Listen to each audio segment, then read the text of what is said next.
Undertale Yellow is a game set before the events of the original Undertale and its sequel. It chronicles the adventures of a boy named Clover. He's as silent as Frisk, so it's probably safe to assume that he'll be a vessel that we see most of the story and character progression through, instead of it being on the character itself. This game has been in development for more than 5 years, but it is expected to release soon, and while there is a fair amount of footage shown off by the lead developer, the demo that's available is ludicrously old, having been published more than 6 years ago, so I doubt it's very reflective of the final product. Undertale Yellow starts with some very promising looking cutscene panel art that's reminiscent of the original game's opening. It touches on some of the stuff we've come to know from the world's lore before turning attention to our main character. He jumps down a hole inside the base of a mountain because kids in this universe have no regard for their own safety. We wake up in a bed of flowers and shortly thereafter have our first battle against a frogget, though shortly after beginning it's interrupted by Toriel. She visits this spot daily to see if anyone has fallen, which she says doesn't happen very often, but honestly, that could just be her trying to save face because, again, young ones in this world are drawn to giant,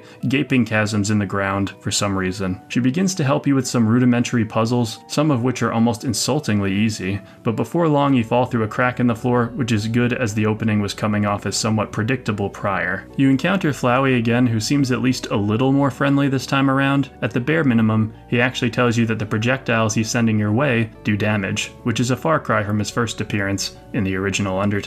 Moving to the next room, we encounter Azazel, our first original enemy. His projectile patterns follow a neat, wavy-like trajectory, and it's a cool enough attack that gives me some hope for the rest of the game's enemy patterns. How much of a fool I was. This enemy is fine, sure, but it is dwarfed by what I was about to see before long in this mod. The next room shows us a hooded figure who very well could end up being the hooded man from the original game minus the horns. More is revealed about him in the demo, but before that we run into Penella. She has some interesting attack patterns that zone you into certain areas of your dodge space. These creative attacks from enemies are the bread and butter of Undertale's combat, and what we've seen so far isn't too shabby. It's in the next room that we are introduced to this game's obsession with corn, starting with the Corn Maze, an area littered with sweet corn enemies to fight who are incredibly nice and are even okay with being licked. Quite unfortunate. We come across the hooded figure from earlier again, and he's still perplexed by your presence. It's safe to assume they've been here a while and aren't really sure how to deal with another person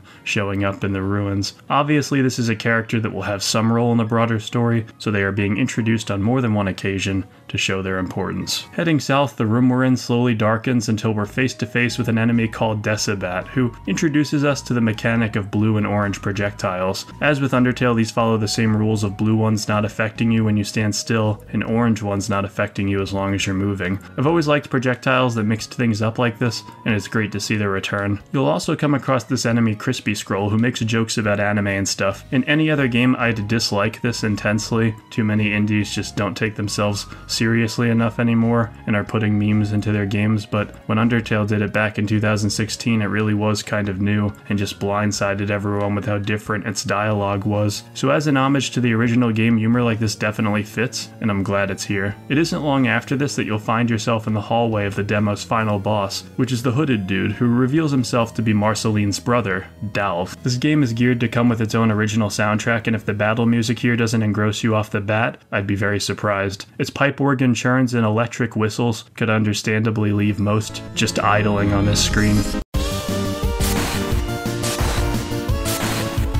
His projectile patterns are pretty cool too. You can dispose of Dalv if you'd like, but the more entertaining route is to simply talk multiple times and watch him slowly warm up to you and realize you aren't a threat. He'll give you a tour of his house that is pretty much the inside of a Hot Topic, and before long he'll open the final door of the demo to you before you leave for the outside world. The issues I have with Undertale Yellow can largely be extended to base Undertale. Dodging enemy attacks is as creative and awesome as it's ever been, which is why it's a shame that your default attack is still relegated to the same dull timing command. Perhaps the fan developers wanted to remain true to the format of vanilla Undertale, but it is disappointing to see the combat re-explored with no improvements here. Imagine if attacking monsters was as creatively diverse as avoiding their attacks were. Maybe you'd have to keep a cursor over the enemy as they moved around the screen. Something. Anything. Another complaint I have is as with Dalv. Personality-wise, he's cute and fits really well with what we've come to expect from this world's setting, but becoming friends with him via the pacifist route didn't really leave much of an emotional impact with me. A lot of that probably has to do with the demo being as short as it is, but recounseling with him after he attacks you doesn't come off as strongly as it should, because there hasn't been much build-up to his character. Yeah, we see him around and Flowey talks about him briefly, but if it was meant to be a payoff, it needs more development prior to the encounter with him. It's uncertain whether he's the same person as the Riverman from base Undertale. Their sprites do differ. It would be a neat idea if they were connected, but it doesn't really solve the issue of there not being enough setup before this fight. I have to say that there was one route in particular that did leave a strong impression on me, and it's when you attack him after goading his name into being yellow. Doing so instantly plummets his health to 0 and leaves him confused, sad, and relieved that he doesn't have to live by himself anymore or experience abandonment again.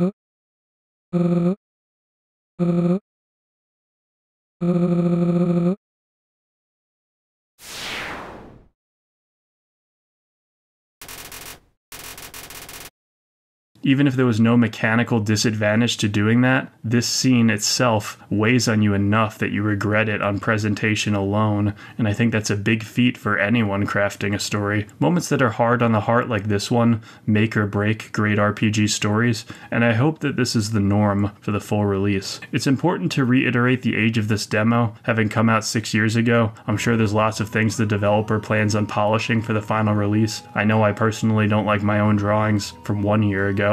I imagine 6 years puts a lot of age and personal angst on a project from an artist's perspective. With that being said, 6 years is also enough to massively boost expectations, so I'm sure it's a lot of pressure on development. Fan projects that exist for long stretches of time with no release are quite common, considering they're often not on payroll of any kind in relation to the work, so it is understandable. I'm really happy I didn't know about this game until recently, because it'd have been a pretty excruciating wait. Between the animated trailers and gameplay showcases, everything looks on point. I'll be sure to cover this when the full release is upon us. The thing is, notifications on here don't always work, so join the Discord server in the description to recommend other RPG Maker games, fan-made or not. No one really covers fan games on YouTube extensively, really. I'll also let you know when the Undertale Yellow video comes out. Thanks so much, and have a wonderful night.